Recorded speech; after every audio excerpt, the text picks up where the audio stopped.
प्रभु के पवित्र नाम की स्तुति हो। एक बार फिर हम प्रभु के कदमों में आए। जैसे रोज हम रोज का रोटी खाते हैं, यानी प्रभु का वचन सुनते हैं, ऐसा वो हमारा आत्मिक भोजन है।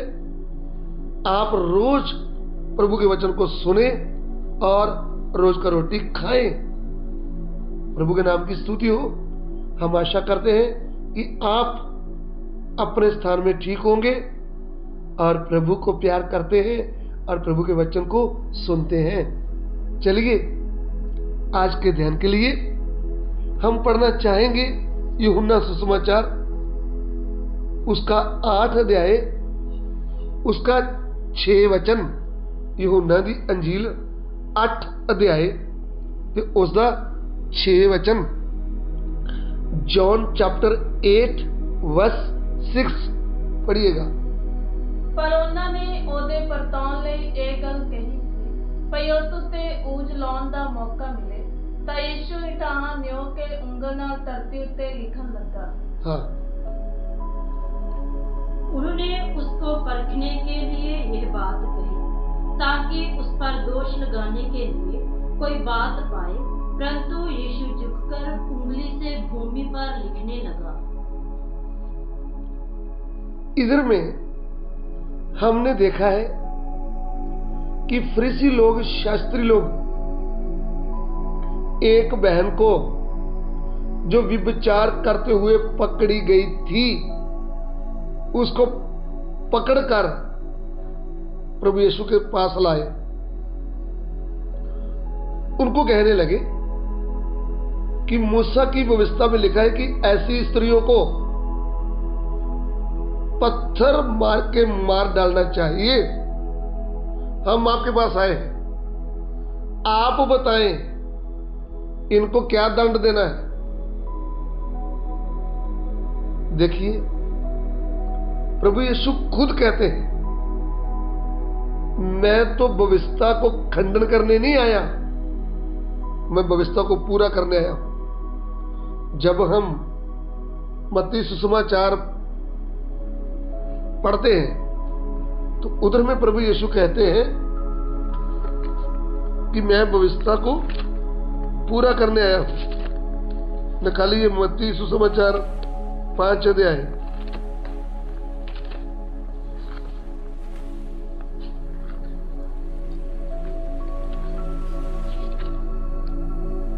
पांच का 17 पढ़िएगा। मत्ती 5:17। Matthew chapter 5 verse 17। ਇਹ ਨਾ ਸਮਝੋ ਭਈ ਮੈਂ ਫਰੇਤ ਜਾਂ ਨਬੀਆਂ ਨੂੰ ਖੰਡਨ ਆਇਆ ਹਾਂ। ਮੈਂ ਖੰਡਨ ਨਹੀਂ, ਸਗੋਂ ਪੂਰਾ ਕਰਨ ਨੂੰ ਆਇਆ ਹਾਂ। यह ना समझो कि मैं व्यवस्था या भविष्यवक्ताओं की पुस्तकों को लोप करने आया हूँ। लोप करने नहीं, परंतु पूरा करने आया हूँ। आमीन।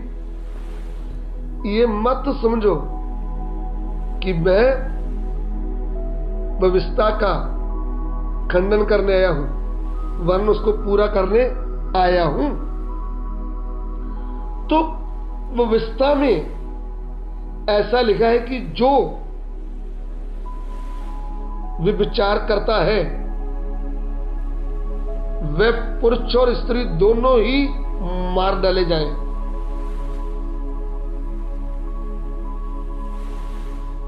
तो फिर वो पत्थर लेकर खड़े हुए हैं उनको मारने के लिए। तो प्रभु से पूछते हैं, अभी आप बताएं ना, प्रभु ने उधर क्यों नहीं कहा कि मार डालो ना इसको? क्यों ऐसा नहीं कहा? क्योंकि प्रभु ने ऐसा साबित किया है, खाली एक व्यभिचार ही पाप नहीं, मेरी दी हुई व्यवस्था के जो नियम है वो 613 नियम है, उसमें से 10 मुख्य 10 आज्ञा है। 10 आज्ञाओं में से तुमने 9 आज्ञा मान लिया, एक नहीं माना, तो भी तुमने व्यवस्था का पाप किया है। व्यवस्था का विरोध करना पाप है। इसलिए उधर प्रभु व्यवस्था को मान रहा है, लेकिन जवाब ऐसा क्यों नहीं दिया कि उनको मार डालो, हाँ भाई अभी मार दो, क्योंकि प्रभु इनको आईना दिखाना चाहता था। ये जो बड़े फरीसी, जो बड़े शास्त्री आए थे ना, दूसरे का पाप प्रकट करने के लिए इनको प्रभु सर्वज्ञानी आईना दिखाना चाहता था कि तुम भी पाप के बिना नहीं। नैनी में कहता है तो अपने भाई की आंख में ना क्या देखता है? तिनका देखता है।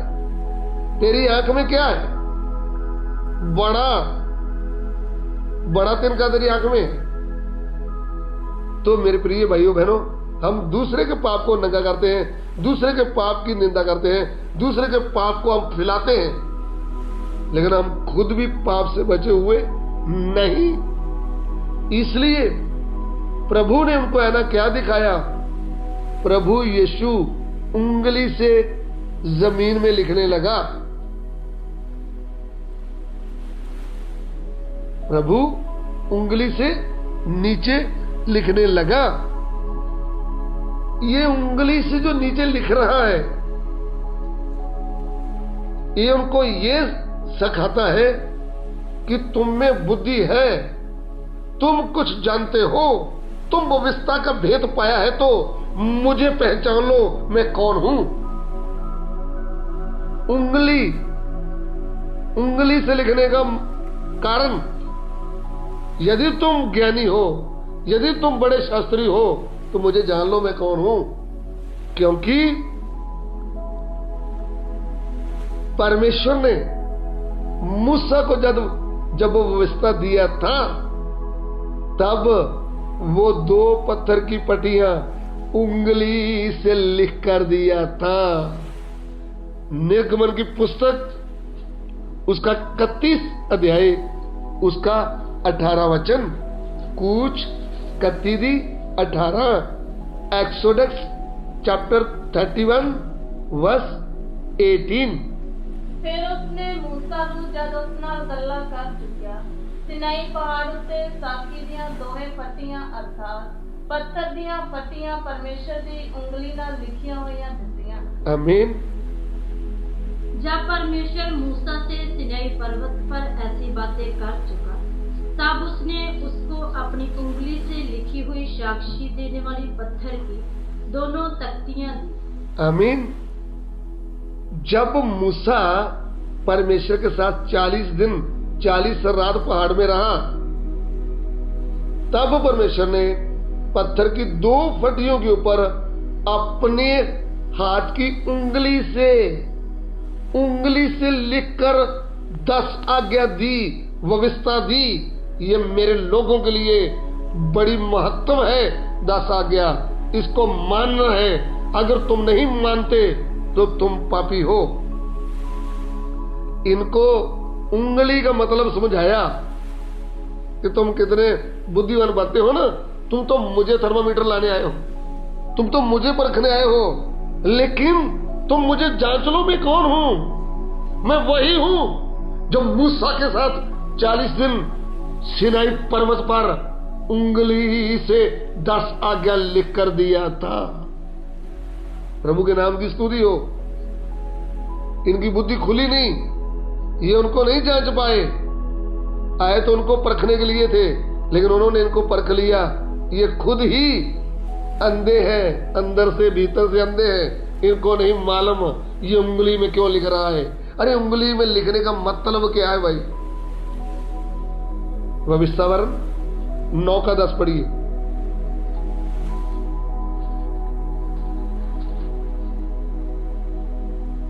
व्यवस्थावरण 9:10, व्यवस्था सार 9:10, डिटोनॉमी चैप्टर 9 वर्स 10। ਤਾਂ ਯਹੋਵਾ ਨੇ ਮੈਨੂੰ ਦੋਨੋਂ ਪੱਥਰ ਦੀਆਂ ਫੱਟੀਆਂ ਦਿੱਤੀਆਂ, ਜਿਹੜੀਆਂ ਪਰਮੇਸ਼ਰ ਦੇ ਹੱਥੀਂ ਲਿਖੀਆਂ ਹੋਈਆਂ ਸਨ, ਅਤੇ ਉਹਨਾਂ ਉੱਤੇ ਸਾਰੀਆਂ ਬਾਣੀਆਂ ਅਨੁਸਾਰ ਲਿਖਿਆ ਹੋਇਆ ਸੀ। ਜਿਹੜੀਆਂ ਯਹੋਵਾ ਨੇ ਤੁਹਾਡੇ ਨਾਲ ਪਹਾੜ ਉੱਤੇ ਅੱਗ ਦੇ ਵਿੱਚ ਦੀ ਸਭਾ ਦੇ ਦਿਨ ਕੀਤੀਆਂ। हाँ, और यहोवा ने मुझे अपने ही हाथ की लिखी हुई पत्थर की दोनों पट्टियों को सौंप दिया, और वह ही वचन जिन्हें यहोवा ने पर्वत के ऊपर आग के मध्य में से सभा के दिन तुम में से कहे थे, वह सब उन पर लिखे हुए थे। देखिए इधर में मूसा कहता है यहोवा ने मुझे आग की पत्थर की फटियां आग की जैसे अपने पवित्र वचन लिखकर दिए थे। वो जो वचन उंगली से लिखकर दिए थे वो थी 10 आज्ञाएं। हिंदी में हाथ से लिखा है, पंजाबी में भी हाथ से लिखा है, लेकिन इंग्लिश हम पढ़ के देखेंगे। And the Lord delivered it into me 2 tables of stone, written with the finger of God, and no them was written according to all the words which the Lord speak with you in the mountain of the midst of the fire in the day of the assembly. आमीन। परमेश्वर की उंगली, the finger of God, यानी परमेश्वर की उंगली से। इसलिए मेरे प्रिय भाइयों बहनों, प्रभु यीशु उन फरीसियों और शास्त्रियों के सामने जमीन में उंगली से लिखने लगा। क्या लिखने लगा? वही व्यवस्था जो हजारों साल पहले यहोवा परमेश्वर तुम्हारे मूसा को दिया था, वही तुम्हारे सामने उंगली से जमीन में लिख रहा है। तुमको बुद्धि है तो मुझे पहचान लो मैं कौन हूं। तू तो मुझे चेक करने आए हो ना, तुम तो मुझे परखने आए हो ना। अरे तुम्हारी बुद्धि काम करती है, तुम्हारी भीतर की आंखें खुली है तो मुझे जान लो मैं कौन हूं। मैं वही हूं जिसने मूसा को पत्थर की फटियों में उंगली से जीवन देने वाली आज्ञा 10 आज्ञा दी थी। वो मेरे मुंह से निकला हुआ वचन था। तब परमेश्वर ने ये सब वचन कहे। निर्गमन की पुस्तक उसका 20 अध्याय उसका एक वचन, एक्सोडस चैप्टर 20 वर्स 1, कूच दी किताब 20 अध्याय वचन 1। फिर परमेश्वर ने ये सारियां गल्लां बोलियां। हाँ, तब परमेश्वर ने ये सब वचन कहे। परमेश्वर ने ये सब वचन कहे। गॉड स्पोक, परमेश्वर ने ये सब वचन कहे। और ये जो वचन परमेश्वर के मुंह से निकले, वो वचन उंगली से 2 पत्थर की फटियों के ऊपर लिख दिए। उंगली से, द फिंगर ऑफ गॉड, परमेश्वर की उंगली से।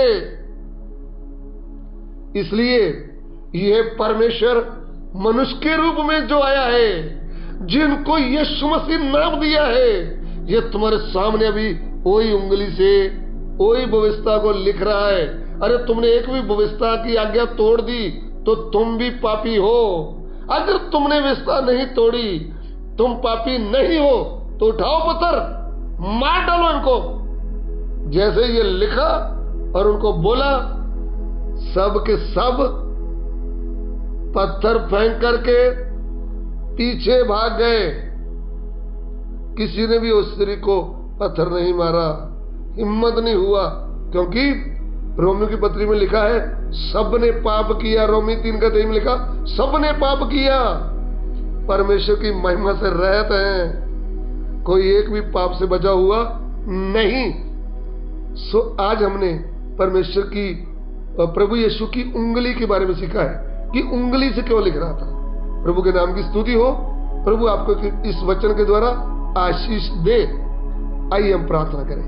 प्रभु, दिए हुए वचन के लिए तेरा धन्यवाद। प्रभु, ये बात हमें समझने के लिए तू हमारी बुद्धियों को खोल कि हम आपको जाने कि आप कौन है। प्रभु, आप हमारे सृष्टि करता है, आप हमें वचन की आज्ञा देने वाले परमेश्वर हैं। प्रभु, तेरा नाम महिमा पाए।